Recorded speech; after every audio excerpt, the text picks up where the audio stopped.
Hi, everybody. This is day 1490 days since Richard was premeditatedly murdered on Fort Bliss. We still don't have his remains. To this date, we still don't have his remains. And I want to repeat that because I think that's very, very important for everyone to understand.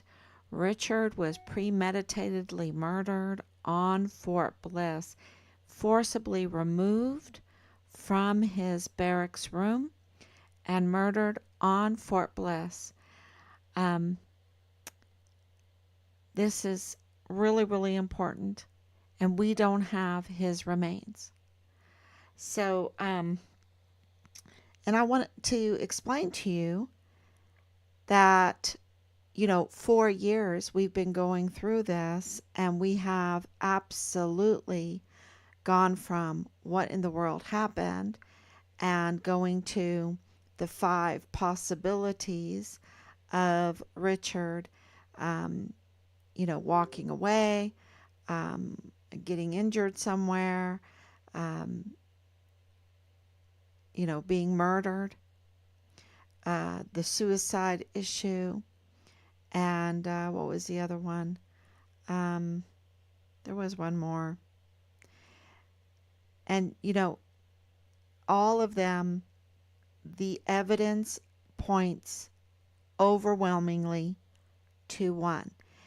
And not just one piece of evidence, but 4 years of collective evidence. And, for a long time I was saying Richard was murdered, right? Then it's Richard was murdered on Fort Bliss. Now it's Richard was absolutely premeditatedly murdered on Fort Bliss. So as the evidence mounts, we say things very definitively on this live stream. And absolutely, Richard was a whistleblower that was unjustly, severely, and continuously retaliated against for his reports on criminal trafficking. We have more and more people coming forward, giving us more and more information and about the criminal trafficking, about his reports. The IG were all over the barracks because of Halliday. We've said that over and over and over again. Yet there is more to support all of that. And don't forget that the IG right now is Lieutenant General Donna Martin, who was the Provost Marshal, who led the Dog and Pony Show fake Task Force Find Richard Halliday meeting, where they showed up out of uniform with, get this, 15 plus agencies there, and they're showing up out of uniform without an op board. Yet they paid for 15 plus agencies to be there. The worst and best paid billionaire drug cartel member didn't have 15 plus agencies. Okay, this is why to get that information out is so important.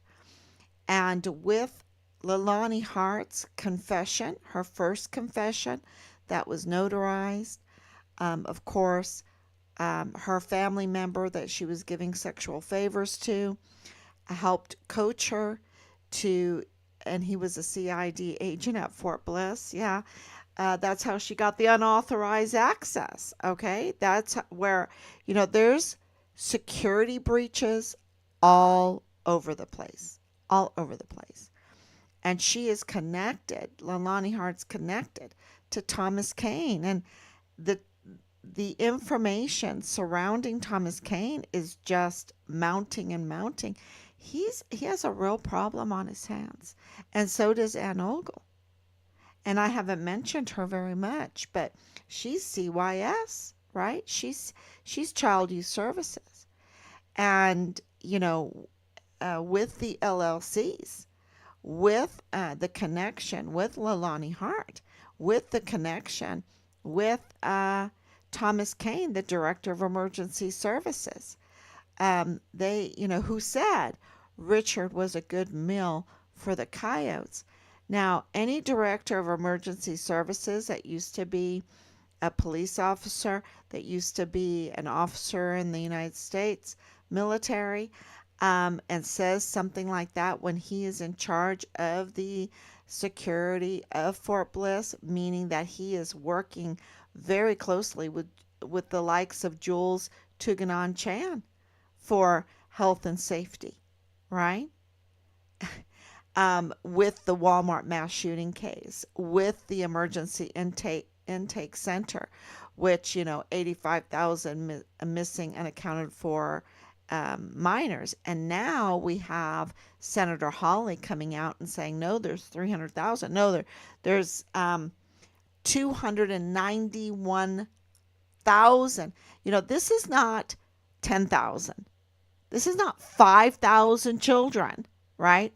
That's a huge story. 5,000 children, 1,000 children. Maybe people can wrap their heads around that number better in order to drive our authorities to do their duty, right?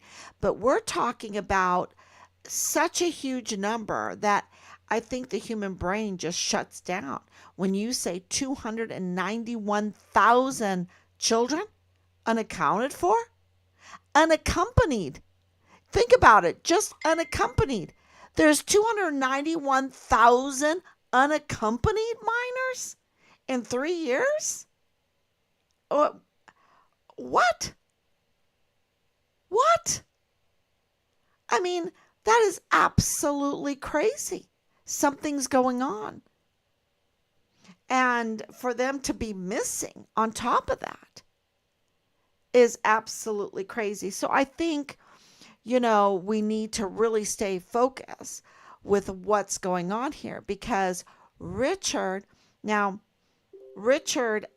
submitted, and of course, dirty agent Marlon Soto, he's a very dirty agent. He's so dirty.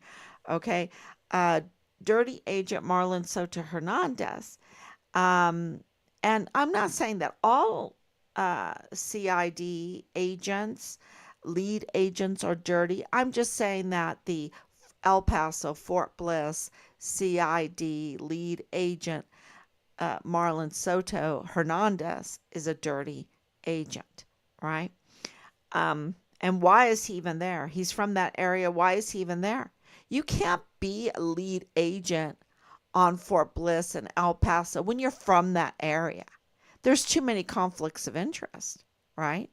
There's too many conflicts of interest. He needed to be sent somewhere else to serve, not right there in his homeland, right? His home area, the borderland. And, so with all of the evidence, all of the circumstantial evidence, all of the irregularities, you go to Marlon Soto when you say, hey, I know here's some paperwork where Richard is submitting an inquiry to you to become a CID agent, and how to do that. And then we have more and more people coming forward saying Richards was taking classes with a degree, a major in criminal, we've gotten criminal science and we've gotten criminal justice. Okay, was it criminal science? Was it criminal justice? Right? So we also, are getting more and more veterans coming in. We have multiple that absolutely corroborate that Dallas Hart, which is Leilani Hart's son, was Richard's platoon leader. Okay, we have it on record. There's no doubt in our mind because the Army to, to, uh, you know, prove that he was not the platoon leader could produce a platoon leader. But the platoon leader is not produced. And when we got there, his whole unit wasn't produced to us. His whole unit, I mean, even the first sergeant, wasn't willing to speak with us. Even Captain Park, even Captain Yoshida, where were they? Where was his unit? They should have all been willing to speak with us, but they weren't, and they were quickly disseminated all over the place. They were quickly relocated. They quickly got out, and that's because Richard was premeditatedly murdered on Fort Bliss. And I'm thinking about Austin Hawke, who was murdered in his barracks room. And let me tell you, those soldiers, not one of them came out of their room to help Austin Hawke. Not one. Where's the esprit de corps? A former sergeant got unauthorized access to Fort Stewart, to the barracks, knew exactly where he was going because he was the former sergeant that Austin Hawke blew the whistle on. And Austin Hawke was in his room at midnight, and this former sergeant got unauthorized access, went into his room. Who was his accomplice? The CQ. The CQ was his accomplice. The man with the keys. The man with the keys, the soldier with the keys to the rooms, was this former sergeant's accomplice and went into his room. There was no forced entry, and proceeded to murder by stabbing him to death. Most of all the stabs, I believe it was close to 40 stabs, just in his head and neck area. It was so bad. It was so bad because Austin Hawke fought like hell, like a true warrior for his life. Going into the closet door ripped off, blood everywhere.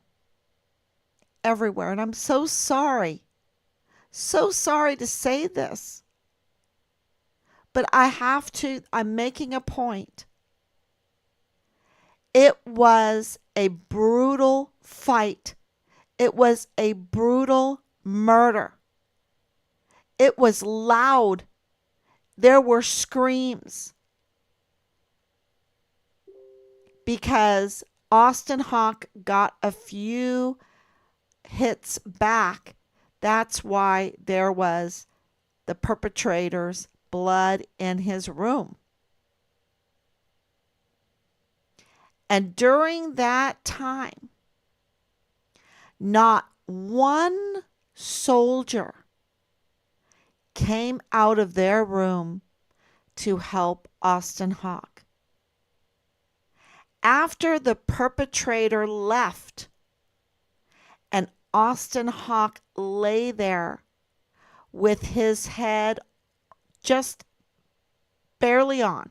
His head was barely on. They had to hold his head onto his body when they picked him up. And he laid there for hours, hours and hours, and not one fellow soldier called 911, called the military police, went into that room to lay a blanket over him, to show him humanity, to show him esprit de corps, to show the Medal of Honor ethos. Not a one. I'm mad as hell about that. Because what that demonstrates, from what we know what happened to our son, Richard Halliday at Fort Bliss, is that the leadership has failed. The leadership has failed. And there is no doubt in our mind that Richard, after what he went through, the stupid, the prime suspects in our son's case are fixated on this case day in and day out because they're facing the lethal injection. That's what's going on here. If you want to know why they keep on building sites and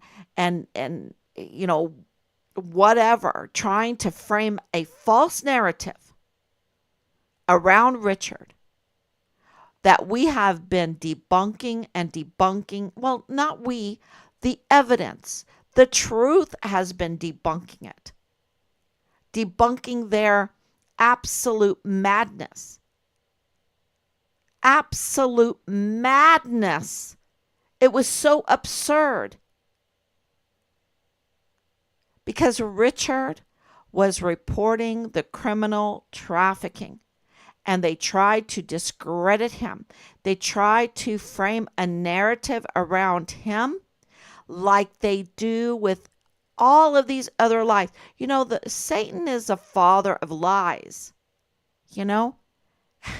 I mean, these people are so dark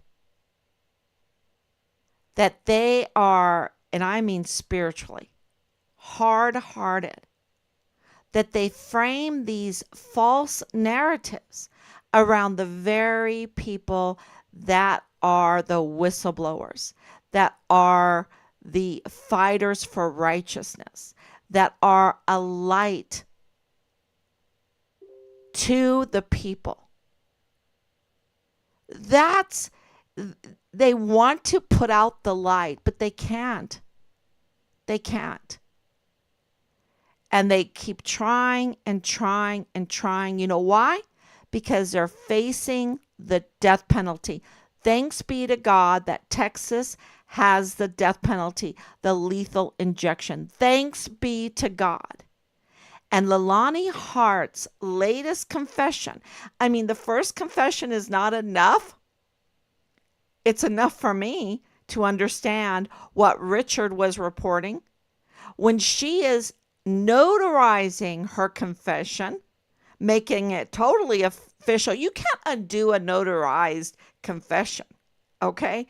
And then have it accepted by the FBI. And it is implicating, confessing that her family is involved with child pornography, and that's not enough.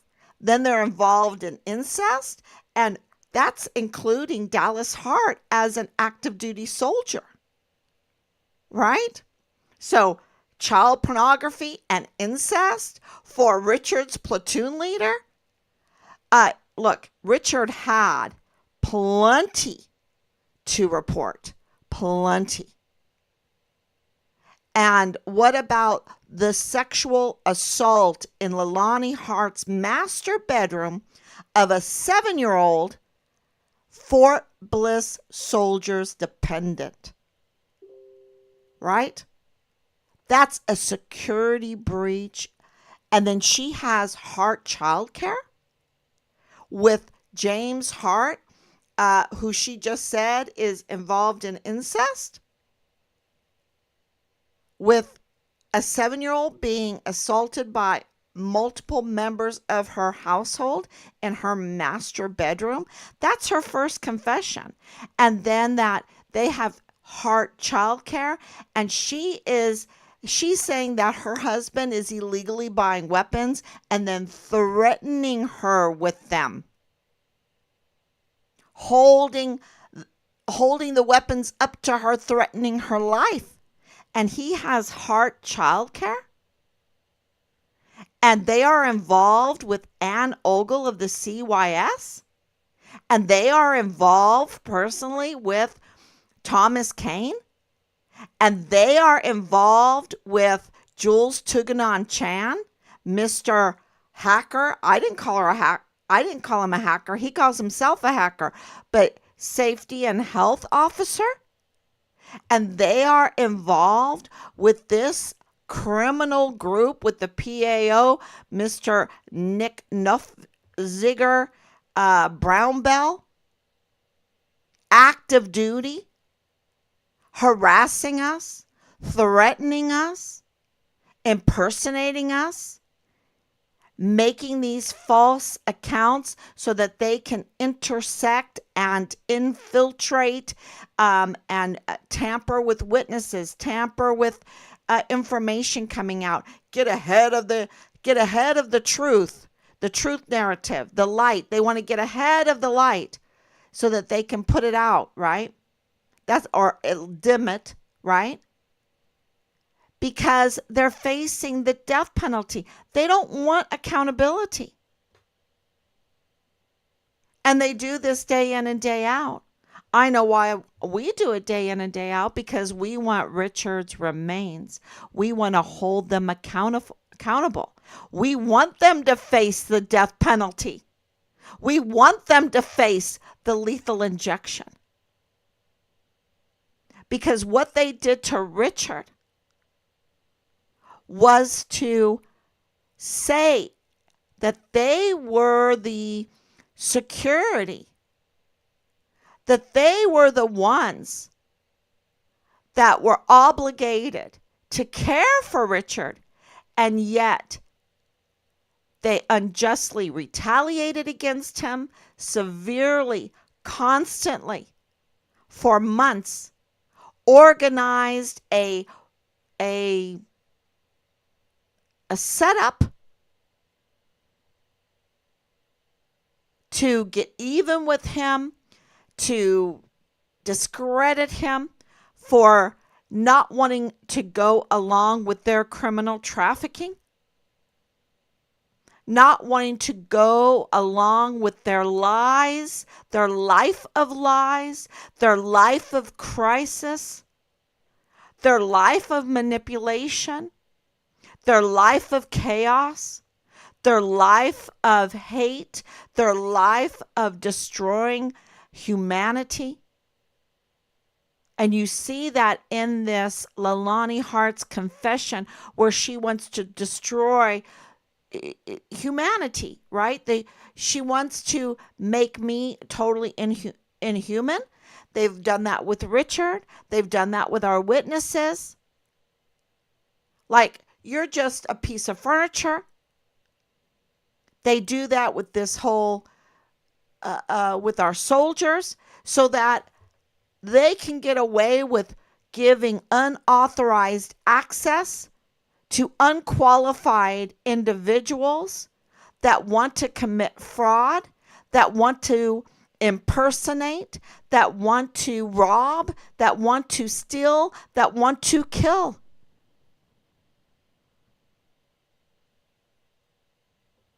That want to, satisfy whatever sexual, or use their sexual favors, their sexual cult, in order to control people. Because they videotape, you see.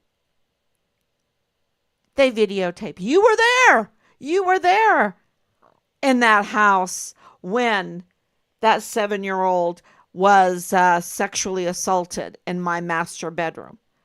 You were there when we filmed this child porn. You were there when we forcibly removed Richard from the barracks. You were there when we dismembered him. You were there when we buried him. And that's how they film it, they document. They're very, very good at this stuff. And more and more and more people are coming forward because I think they're sick of it. They're sick of the darkness. They're sick of the the light being turned off or attempting to turn it off. They're sick of the darkness.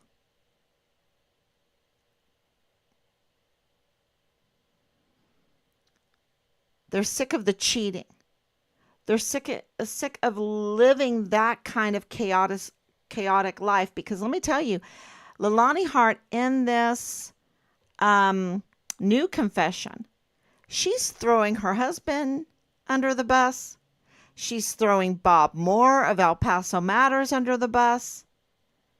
She has a history of throwing people under the bus. How do I know that? Because they kick her out. They kick her out. They don't want her anymore because she's toxic. They kicked her out at Park University. They kicked her out at the housing area in Hawaii. They kicked her out of the CVA, the Combined Veterans Association. She got kicked out. These veterans, she was manipulating them. She was doing these false reports against them. And so it's no wonder that veterans are coming forward.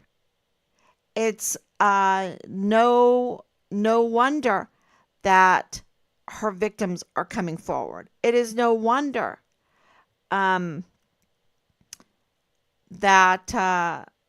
what happened at Park University, I mean, she was brutal there. They had to kick her out. Can you imagine? What is she doing on there anyway? She doesn't need to be on Fort Bliss. Have they kicked her off of Fort Bliss? They should kick her off of Fort Bliss because she's toxic. And, why wait? She's got this long history. Before Richard was even born, she had a convicted criminal history of the lies, of the manipulation, of the harassment.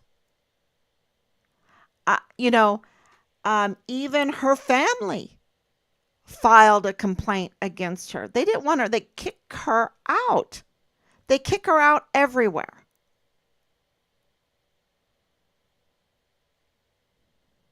I wonder if the Mormon Church kicked her out. Have they kicked her out? I don't know. Because I know that she has caused trouble in the Mormon Church, the Mormon congregation. They tell me not to call it a church. It's called a congregation. Okay, whatever. She's up to no good.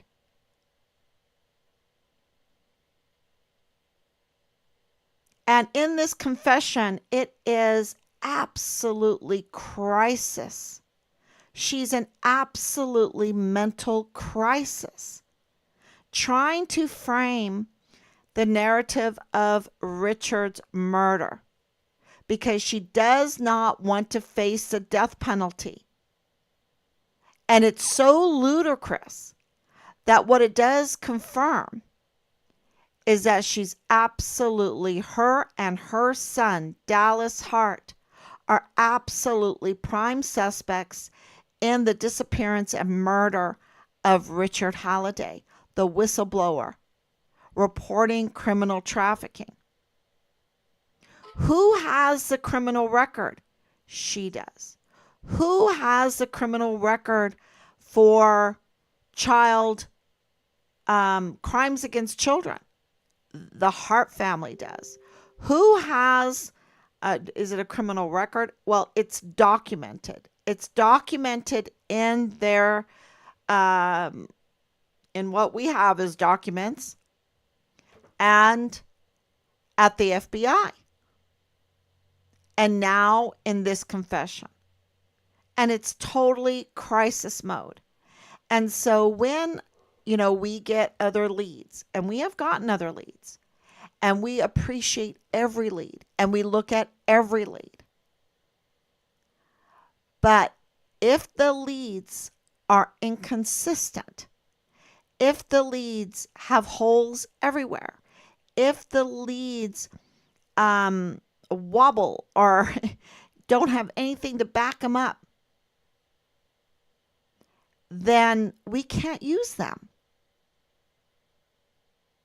We can't use them. And, so we appreciate leads. We appreciate those willing to follow us day in and day out. But if those leads have holes, we owe it to all of El Paso, all of the 291,000 unaccounted for children. Unaccounted for,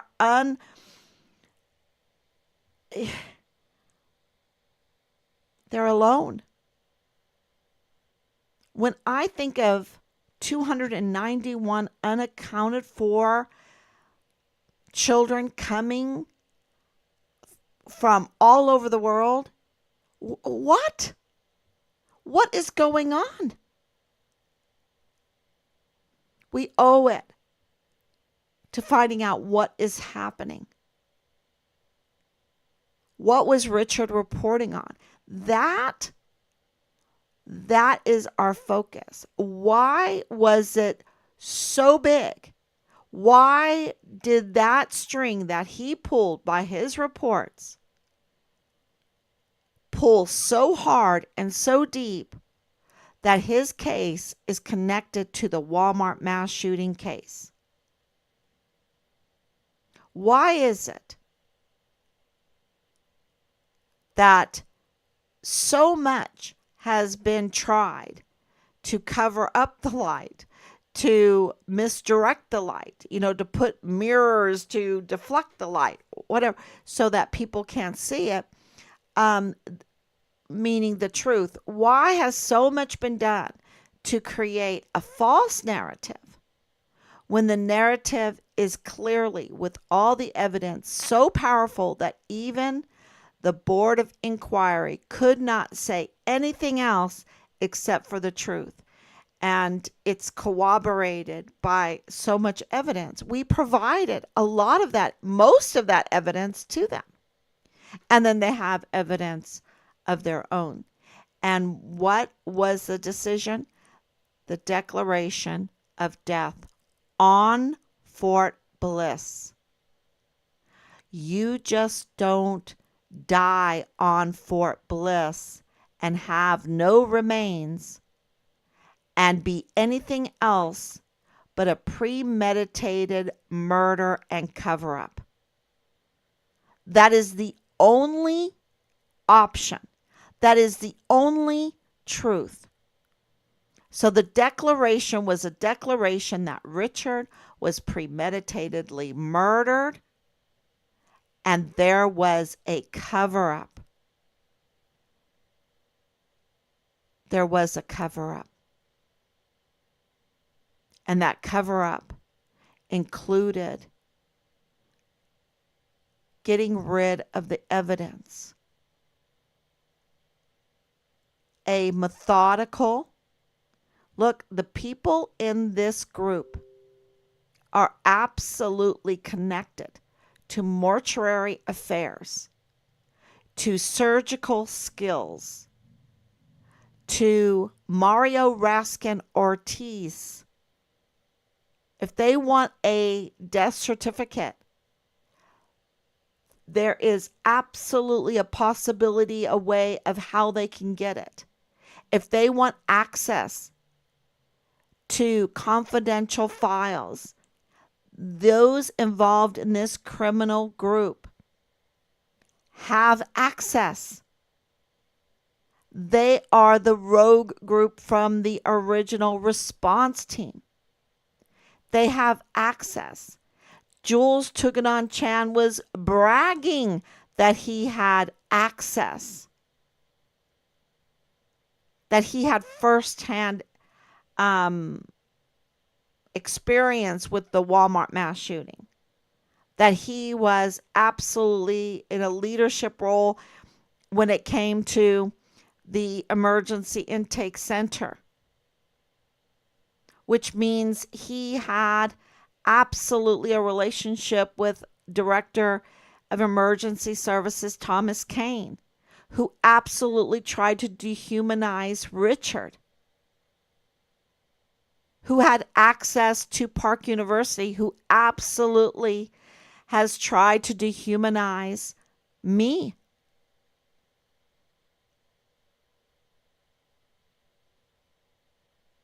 And they never responded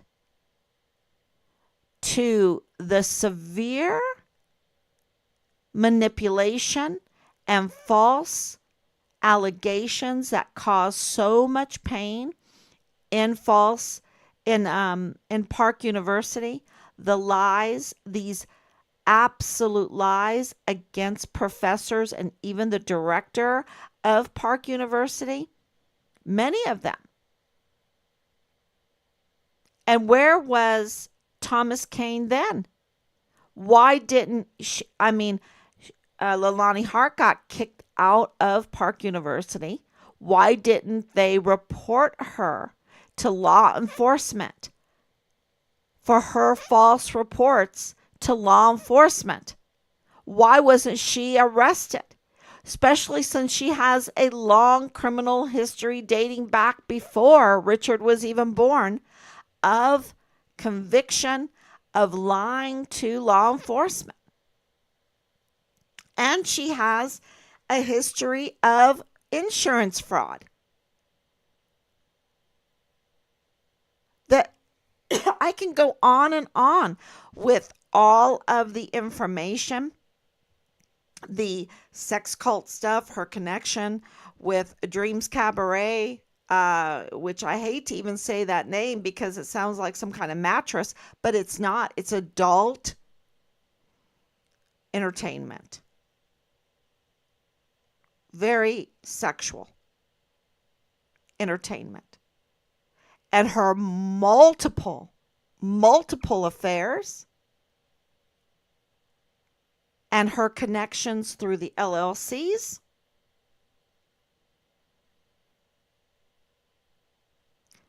And Richard is reporting criminal trafficking. And there's more. And I always miss it, I always, when this goes off, I think, oh, I should have said this. I should have said that. And I think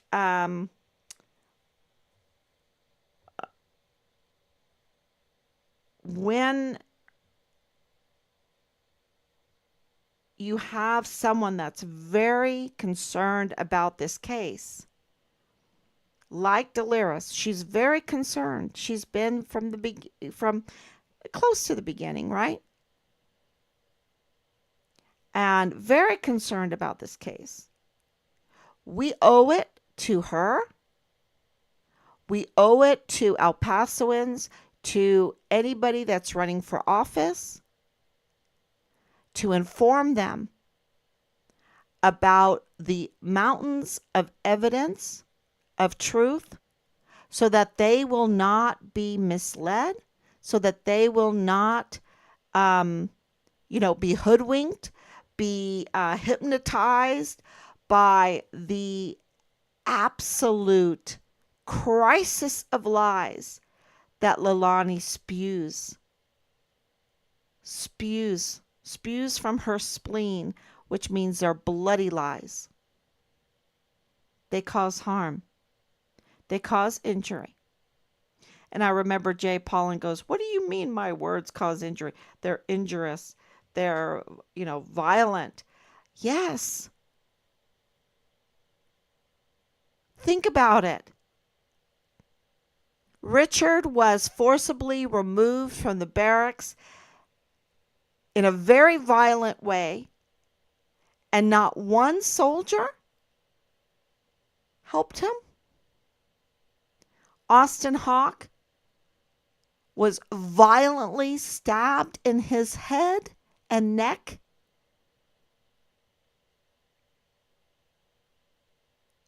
So many stabs. I think I was told upwards of 40 stab wounds, and fighting like hell for his life, and not one soldier helped,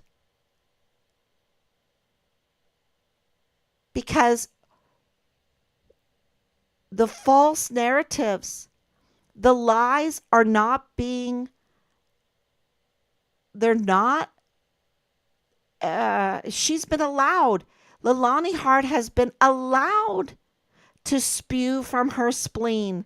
She's been allowed to manipulate. She's been allowed to have unauthorized access. She's been allowed to hypnotize with false narratives, to be part of this group that impersonates, that infiltrates, that gets the information so that they could, that's why they impersonate, right? They impersonate so that they can, what do you call that? Intercept the information so that they can manipulate the narrative. And Bob Moore, what was he thinking to get involved with this group? Is it not enough to be an editor of El Paso Matters? Is that not enough for you? I mean, your wife is with UTEP, with, the publication over there, Borderland or something like that. Is that not enough?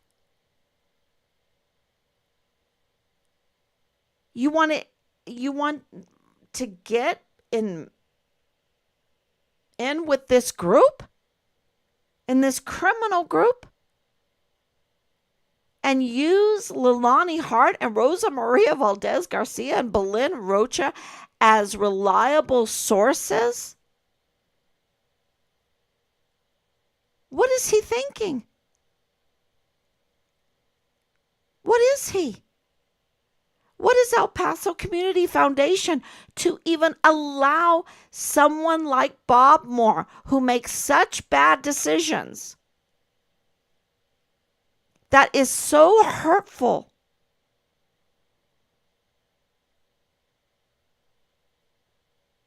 to be an editor of something so influential as El Paso Matters? And lie about, well, in our case, our hero, the hero of El Paso, the hero of the unaccompanied children, the hero of those that have lost people from fentanyl, the hero of the human traffickers, the hero of those that are violently killed because of all the weapons trafficking and ammunition trafficking over the border. The hero of those that are being taken advantage, the veterans that are being taken advantage, because we have documents where Leilani Hart is absolutely saying that her husband has abused his power and has used his position at the VA, the Veterans Affairs, Pueblo, veterans, disabilities, to use the information there fraudulently for financial gain, misused his position. That's along with, if they're going to, you know, uh,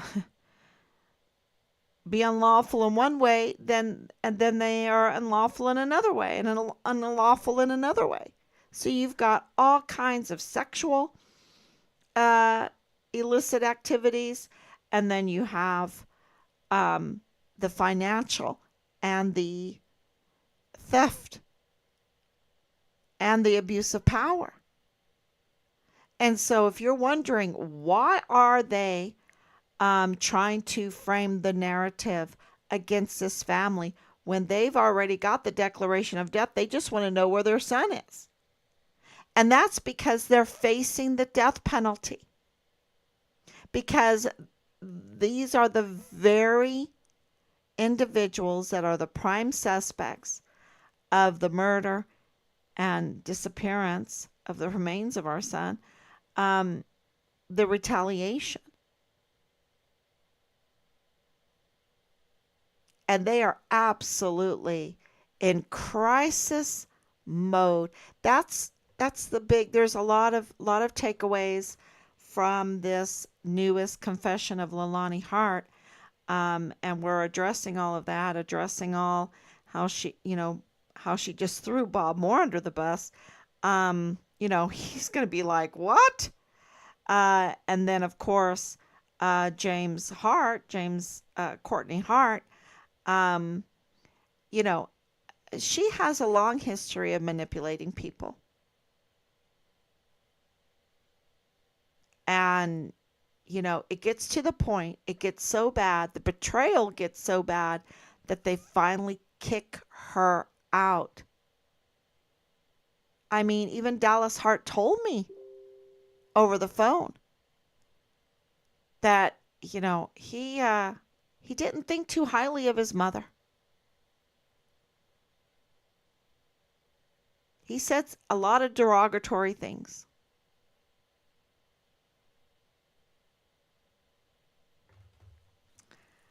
So, when you're supposed to be rallying, and here he is, a platoon leader. He knows better. He knows what. Well, maybe apparently he doesn't know what esprit de corps is. He doesn't know what Medal of Honor ethos is. He's a prime suspect in the murder of our son Richard.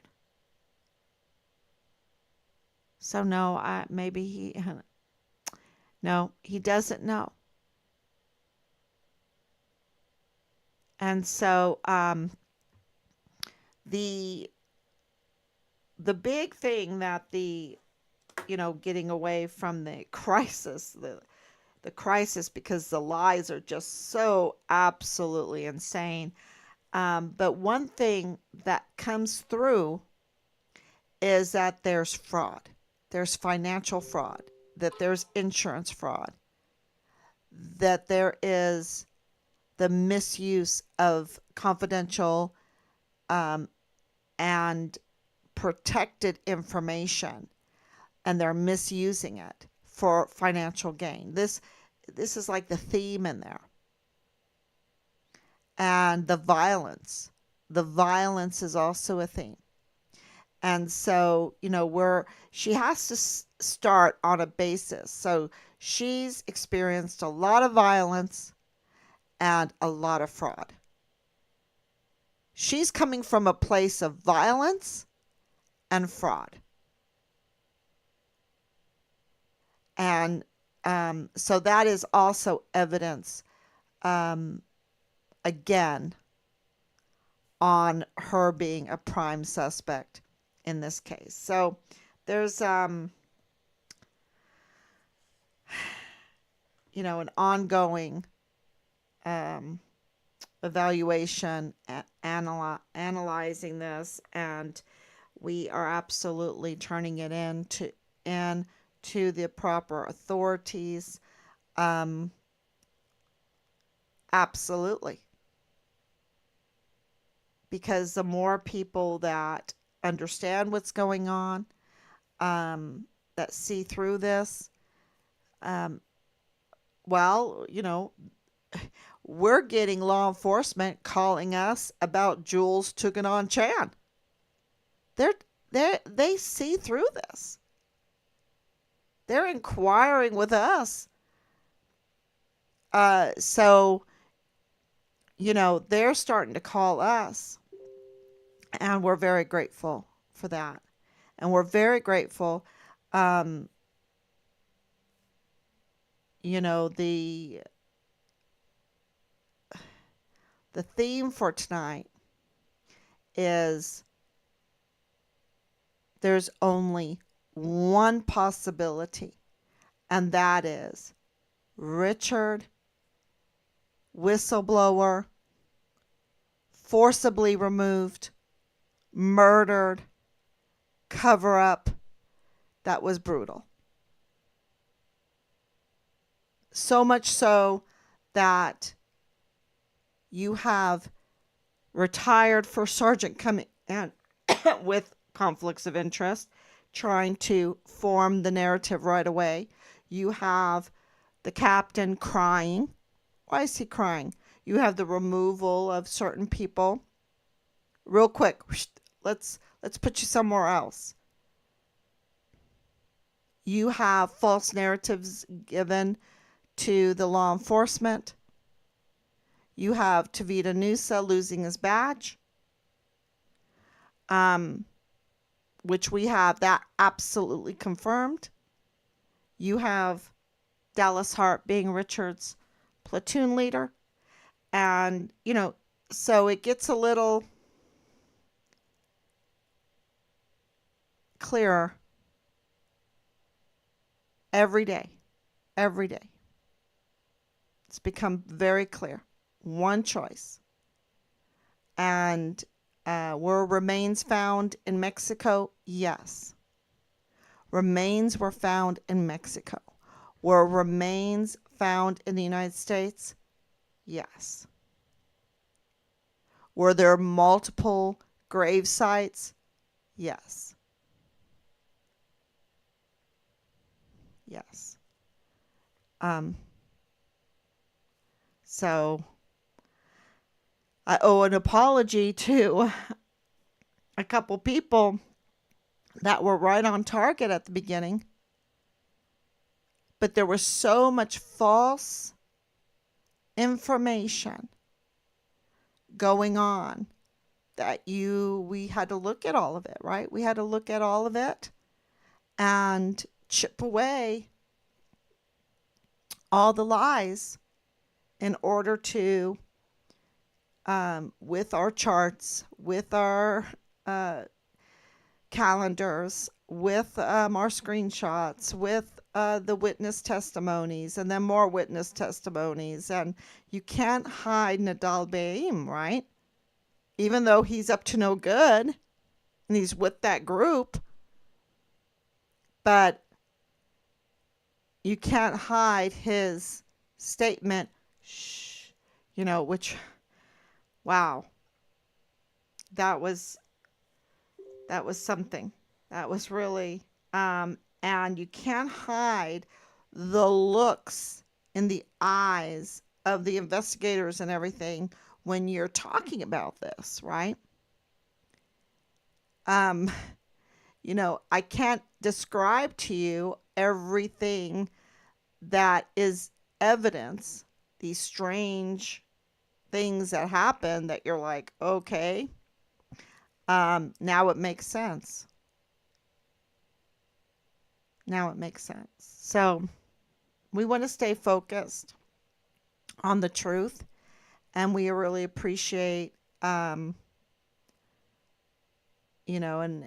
really I'm addressing Deliris's statement. We appreciate her brainstorming, but we owe it to her to tell her the truth. She's been following, being supportive. We owe it to her to tell her it's a done deal. Richard was murdered on Fort Bliss. And it was premeditated. And there's no other option. Now it's accountability. It's accountability. And Leilani Hart just gave us a huge gift with this confession in crisis.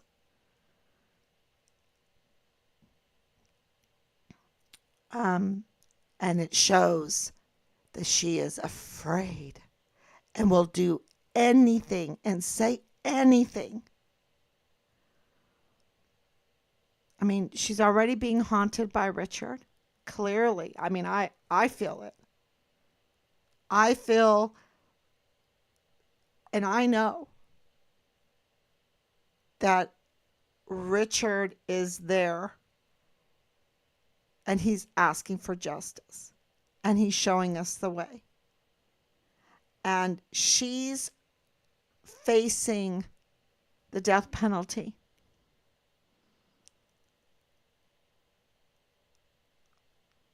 I don't know. I think there's a divide that will divide her from Richard forever and ever. That's my belief. But maybe she doesn't know that.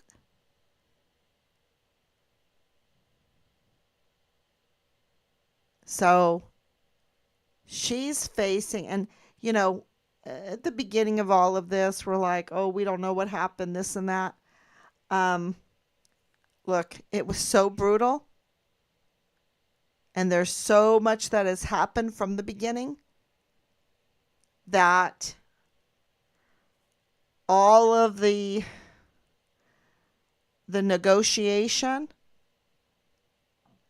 that's water under the bridge. The other negotiation is, come forward. Come forward.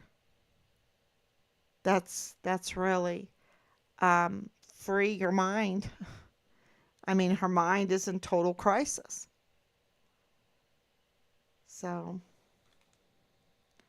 thank you. Sorry, I forgot to even put this on to see. I mean, her mind is in total crisis. Okay. Thank you, Anicia, for coming on. Thank you, Claudia. 200 unaccounted children a day were coming through El Paso daily. Can you imagine? Like, what are parents saying? Oh, just go, leave. No. Everyone in Richard Halliday, direct leadership and indirect leadership failed Richard, in my opinion. Oh, yeah, absolutely. But they did more, didn't they? They didn't just fail him, they participated. Dallas Hart, Richard's platoon leader, is the prime suspect. Tavita Nusa, the CID agent right there in Fort Bliss, is a prime suspect. He's the one that has the surgical skills. He has surgical skills. He has direct contact with Park University with this CID internship. He has direct contact with Leilani Hart. He's a family member. He's the one that gave Leilani Hart the unauthorized access to Richard's file. Why? Was it to hide evidence of the death, the murder and disappearance of Richard? Or was it to manipulate, get information to commit fraud for financial gain? Or was it for both?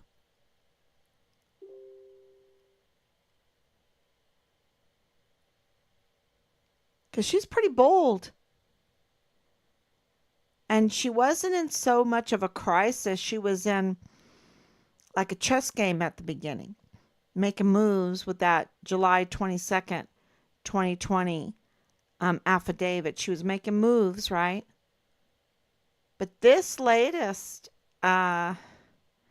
is absolutely crazy crisis mode. Mentally crazy crisis mode.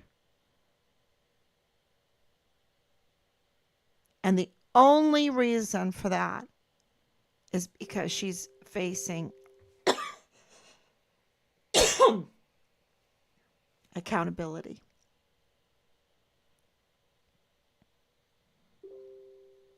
Yeah.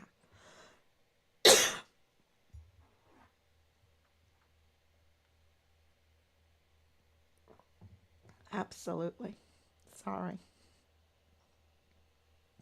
Okay, everyone. Thank you so much for coming on. And Team Find Richard Holiday, we're doing our best to give you uh, what we know, what we absolutely know. And it's a lot. And so thank you for trusting us. Thank you for continuing to give us more information. Thank you for coming forward. Um, this is super important, right? It's super important. And just say a lot of prayers and please share. The more people that know, the more that they can understand this huge case. Danielle Dixon, 100%. Yes. So, and they failed. You know who else they failed? They failed every soldier on Fort Bliss. There's still security breaches, right? They failed the children because emergency intake center was on Fort Bliss. It was on Fort Bliss and El Pasoans. Because don't forget, El Pasoans had to, they were praying to get some work. And things were booming, right? Until the COVID came along. Um, and yeah, and they needed to have daycare for their children. And the intake center, especially with because, okay, I want to make this clear too, because there's been some back and forth with this. The emergency intake center on Fort Bliss, a huge one, that was created in 2021, but there's been so many before that. The human trafficking, the unaccounted for children, has been happening for a long time. It didn't just start in 2021. It escalated. I mean, it really escalated. So, but that doesn't mean there hasn't been a problem before that on the border and in El Paso and on Fort Bliss. It escalated. And I think that Richard's complaints and the Walmart mass shooting, yeah, it's all connected. It's all connected. So thank you so much. God bless you. They failed everyone. Yes, their whole duty, everything. Thank you so much, Danielle. Um, and we're very active behind the scenes. I think we put out 11, filed 11 more communications, I want to say, just in the last day and a half. So we are very active behind the scene, and we're trying to be very strategic. You saw that with the SB4. You saw that with the FitFam El Paso LLC.